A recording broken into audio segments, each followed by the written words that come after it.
There's a fish coming up. Look at it. He's right above it.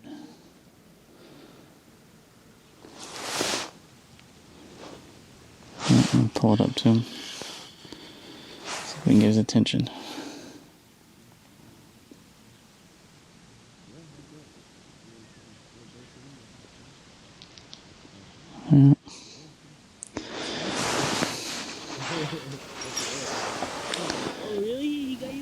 Let's see if we can get him.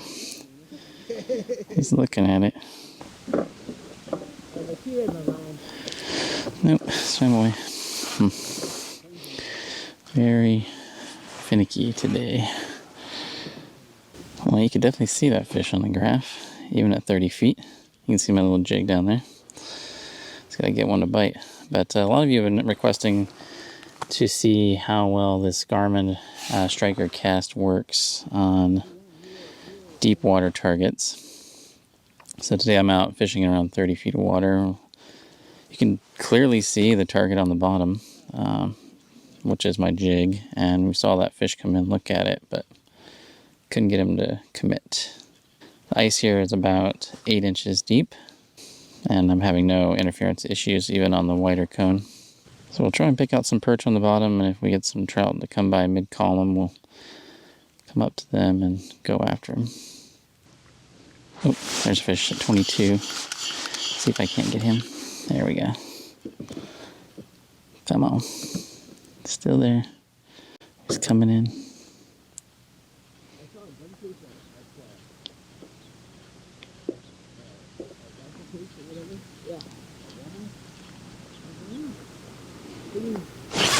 Got him. Nice. Got him. Feeling very trouty because I don't. Oh no, it's actually a big perch. Look at that. Take that in the middle of the water column. Nice perch. It's definitely sensitive to where it is in the hole. So like if it gets off to the edge, it will cut your signal because it's catching it on the edge of that hole.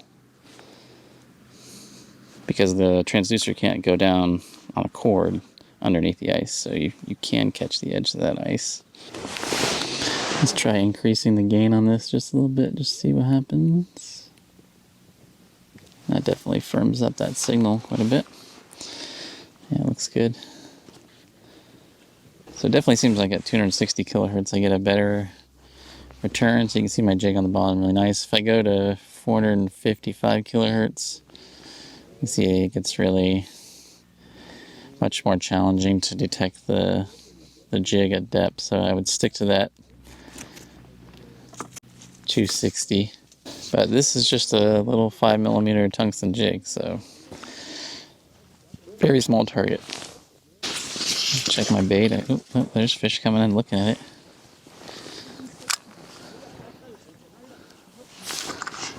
Let's see, I got one looking at it right in the middle of the water column there. There he is, got him. Nice. This is feeling like another perch. These perch are mid-column. Weird to see perch way up off the bottom, but sometimes that happens. They're up here feeding on zooplankton. So all I found is perch today, and Cinder over there is catching the rainbows and feeding the herons. But it's pretty fun to be out interacting with wildlife when you're out fishing. It's okay to share with fellow fishermen, even if they have feathers. So I guess I'm going to work the mid-column, see if I can find some more perch, and just ignore all the fish on the bottom. At least that's what I say I'm going to do, until I see a mark down there. So you can see all the interference up at the top. That's ice that's formed on the line. And that should dissipate slowly. So I definitely recommend adjusting the depth range manually, because when I go to auto, you'll see that it actually compresses it a little bit more than I think is necessary. You'll get more detail if you just manually adjust it to the bottom and Try and maximize your screen size, just so you can pick up more detail.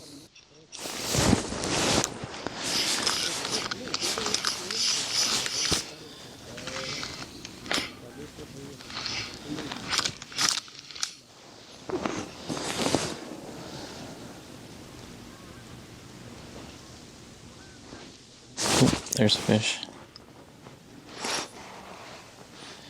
He's coming up. He's coming up on his own. That's a good sign. Yeah, he's looking right at it. Oh, I missed him. Dang it. There he is. Got him. That was a good one. Oh yeah, big trout. Big old trout. That's good.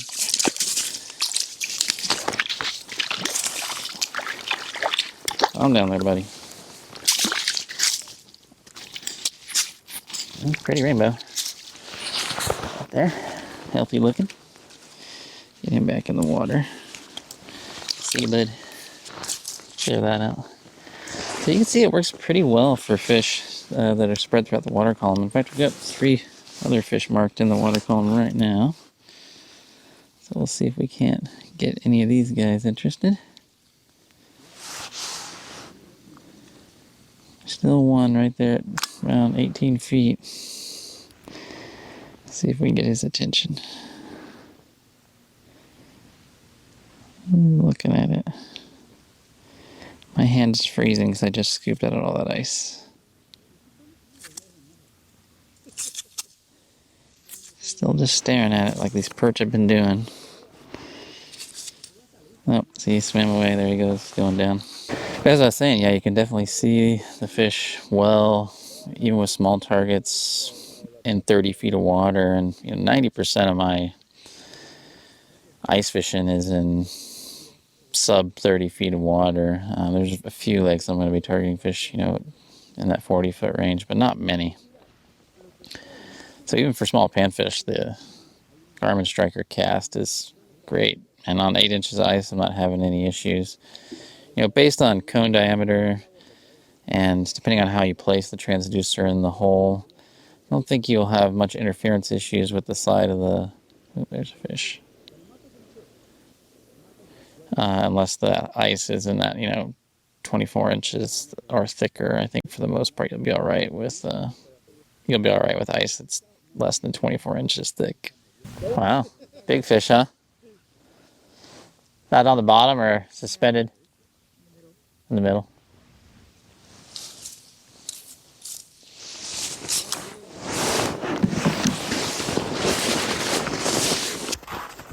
We just got a big one, big trout. Yeah. Pretty fish though. Let me get him before you can get. There we go. Come here, buddy. One of the cool things I like is I can actually walk away, and while Sidra's fighting her fish, I can monitor my jig and make sure there's not a fish coming out and checking out my gear while I walk away, which is kind of nice because I can carry my fish finder with me in my pocket. So you could definitely use this as like a sentinel fish finder. Let's say you're running a dead stick or a tip up.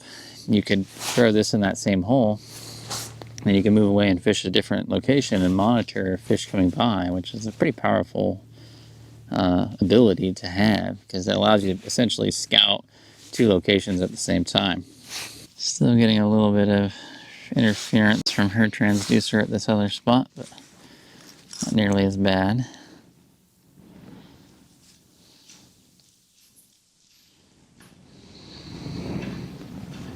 Oh, here's a fish. Got a couple fish looking at it. Oh, there's a bite. Just a tap. And that was it. And then they left.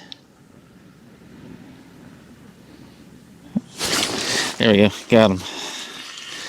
Took a while to get him.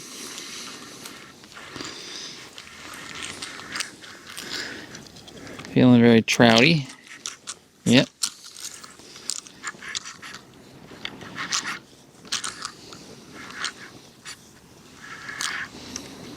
Probably a decent trout.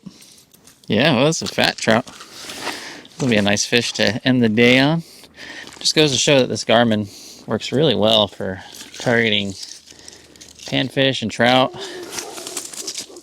at a variety of depths. All right, let's get that guy going. We'll call it a day.